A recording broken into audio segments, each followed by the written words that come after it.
we're so honored actually to receive this award. And somebody had asked me today whether or not it was a hard sell to sell PracticePro to us. And for me, it definitely wasn't.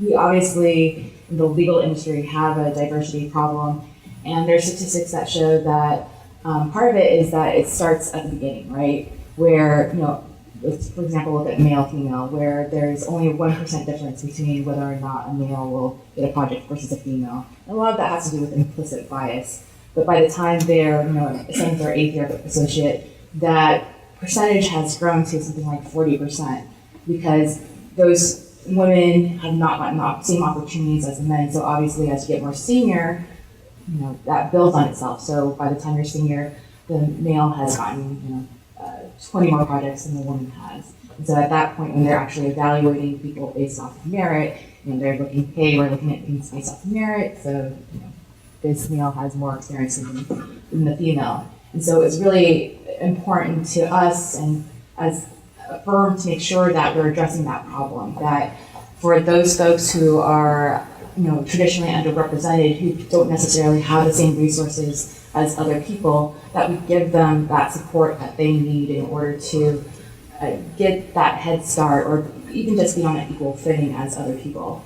And one of the things that we talked about a lot today was relationships and how important relationships are. And I know I came to the firm without knowing anything about relationships, that I just thought I could just do my work and put my head down and magically everything would turn out great.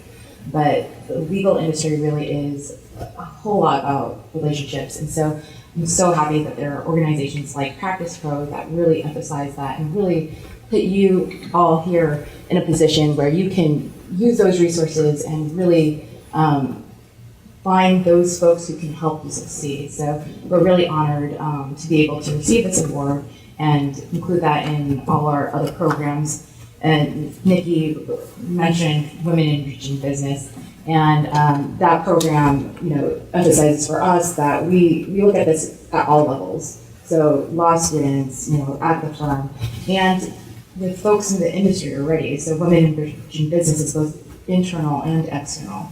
So we provide programs, for example, earlier this month we provided a negotiations training for men and women. Everybody was welcome to come, but the whole idea was to provide people with resources to be able to, if they have that initiative, to use those resources and really accomplish something. So thank you, Nikki, for the award. We really are honored to receive it.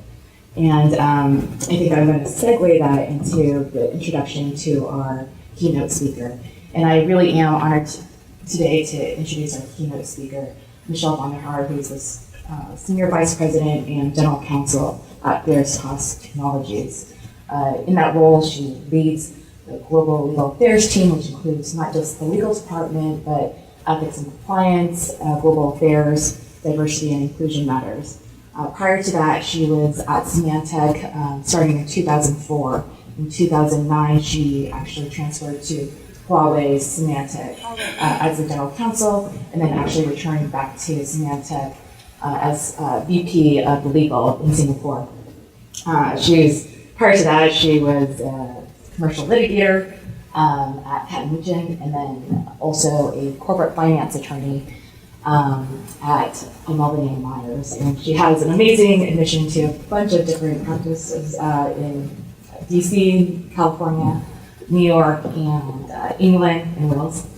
And the thing, though, that is really inspiring to me, not just her career, which is absolutely amazing, but she's an absolutely wonderful leader and mentor.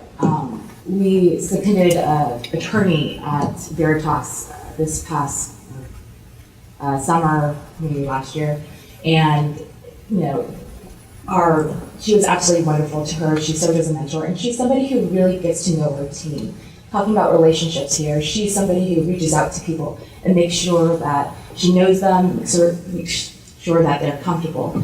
And I remember when I first met Michelle, I was juggling my daughter still, and she was great about just telling her own story, telling me that, look, people have kids, and you do what is best for you, and things will work out. And she's just an amazing example of why we need more diverse people in leadership roles, because it really does make you feel comfortable and make you feel like there's a path there. So I'm really incredibly honored to welcome our keynote speaker today, Michelle.